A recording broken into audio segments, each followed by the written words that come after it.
बिस्मिल्लाहिर्रहमानिर्रहीम। अस्सलाम वालेकुम दोस्तों, मैं हूं ग़ुलाम नबी। आप देख रहे हैं हमारा चैनल GN 786। आज की वीडियो में सबसे पहले बताऊंगा आलमी मार्केट में गोल्ड का रेट, उसके बाद पाकिस्तान में गोल्ड का, चांदी का, बटूर गोल्ड का रेट बताऊंगा।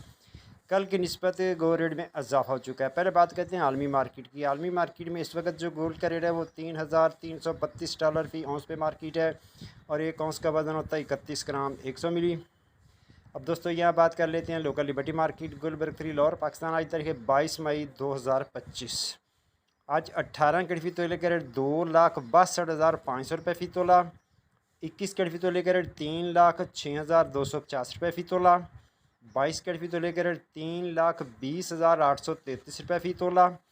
24 कैरेट गोल्ड का रेट जनाब 3,50,000 रुपये फ़ी तोला। जी हाँ, रेट दोबारा सुन लें। 24 कैरेट गोल्ड का रेट है 3,50,000 रुपये फ़ी तोला।